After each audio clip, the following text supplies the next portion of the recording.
Hi, AP World History students. Mrs. Longnecker here with our fourth installment in the DBQ series. I've been talking about how to write a DBQ, what is a DBQ, analyzing documents. We did sourcing the documents or HIP analysis in the previous video. This video is going to be a quick one. I'm going to throw in just a couple of things in probably about 10 minutes here.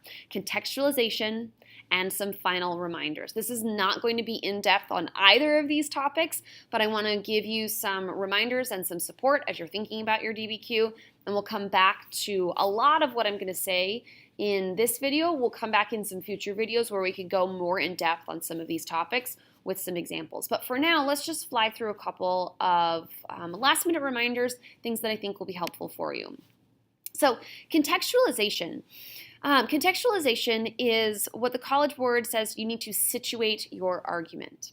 And if you're in my class, we've seen video content where we had the idea of context as that previously on segment, that little 15-minute teaser right at the beginning of an episode of a TV show, especially a TV show that has ongoing storylines, right? We need to know what's important for me to understand this episode the best.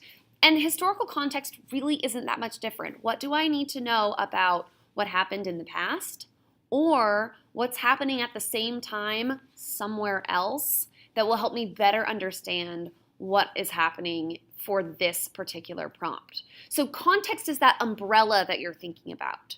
Contextualization then is the skill of situating your argument or placing your argument underneath that broader context. Not everything happening in the world is equally relevant to the particular prompt that you are responding to. So you want to think about what's relevant, what else happening, what previously on statement is most relevant to your particular thesis or argument, and how can you link that relevant context to your argument so that people understand, okay, if this is what's happening in the world, this is how it impacts what you're about to discuss for your particular prompt. So for my students, thinking your topic is comparing industrialization in Japan and Russia between 1850 and 1914.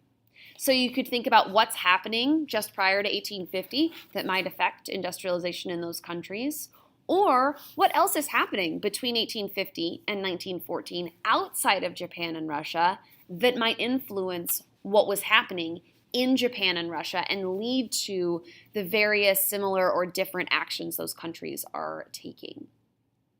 So in terms of where you should put contextualization in your actual writing, I strongly recommend that you put it in your introduction. This is not required by the College Board, but as I've thought about it logically and as I've read a lot of student papers over the years, this is the place where it makes the most sense. Because putting it in a body paragraph can really interrupt the flow of your writing. It can make your contextualization seem too narrow and document focused rather than broader and argument focused. So I like to think of the introduction as being something like a funnel that goes from the big picture to your thesis. So big picture, specific context, a linking sentence or phrase, some piece of analytical thought that then flows into your thesis and shows your understanding of how that big umbrella relates to your specific argument standing underneath it. And remember, of course, that your thesis is your answer to the prompt. So if the College Board is asking you to situate your argument, your answer, underneath the context that is relevant to the prompt, connect it to your thesis. If you realize halfway through your essay that you forgot to do this in your introduction, do it in your conclusion. That's the other place where your thesis can earn credit. So again, that's the most logical place for your contextualization to show up. Some final reminders for you as you are writing your DBQs. This is just a quick list, a few things that I think will help you with contextualization, but also with the flow of the essay as a whole. The most important thing to remember is that your task is to answer the prompt. Nothing else matters more than you answering the prompt to the best of your ability. It doesn't matter if you quote things, it doesn't matter how much HIP analysis you do. The thing that matters most is that you answer the prompt throughout your essay. If everything you do is about answering the prompt, you are putting yourself in a good position to write a quality essay. Helping you answer the prompt is my encouragement to you to look for ways to discuss the documents together rather than listing them one at a time. In the case of this comparative prompt that my students are writing, think about documents that show similarity, right? You can relate them together. Or documents that exemplify difference. You can relate them together. But it's not required to use documents together in paragraphs anymore on the DBQ for AP World History, but I think it helps you write a more thoughtful and coherent essay that, again, answers the prompt. As you're using the documents, you should paraphrase rather than quote. Paraphrase the text, paraphrase the images, paraphrase the data sources. Paraphrasing keeps it in your own words. It allows you to do better analysis. Just make sure when you are paraphrasing that you're paraphrasing key content from the document and not general summaries of, and some authors talked about labor conditions. Right? That's not specific content from a particular document, so you want to be clear with your paraphrase, quote if you have to, but really try and keep it in your own words as much as possible. I strongly recommend that you do cite the documents, especially when you paraphrase. This does a couple of things. For your reader, it helps us to see where you're drawing your information from. You can expect your reader to have familiarity with the content of all 7 of your documents, so it's okay if you forget to cite documents. It's just helpful to the reader, and it's always nice to be kind to your readers. But for you, citing the document plays an additional role in helping you verify that you've used all 7 documents. Now, I know that the College Board and some of your instructors may say that you only need to use 6.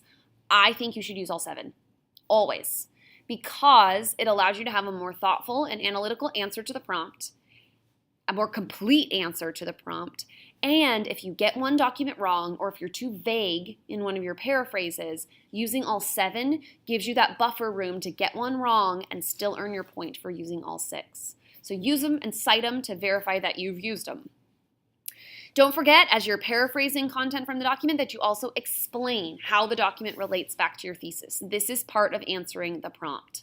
If you have to go as basic as saying, this shows that after every single document, do it.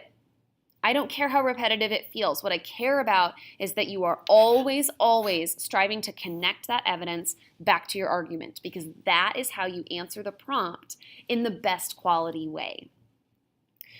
As you're thinking about that analysis and that explanation, this is where your HIP analysis can show up, right? You're thinking about historical context of a document, or intended audience, or point of view of an author or creator. You want to do that for at least 4 of your documents. You may do it for as many documents as you like. It feels like an extra layer, especially if this is your first DBQ. Try it anyway.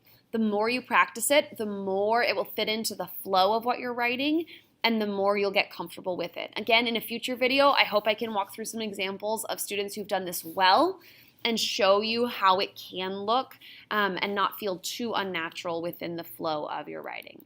And then my final reminder is to try everything, right? Try to use all the documents. Try to contextualize. Try to bring in that outside evidence. Try to source or use HIP analysis.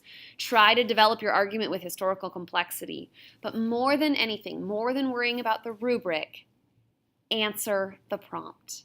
If you do that, you're going to find that you do most, if not all, of the skills on the rubric.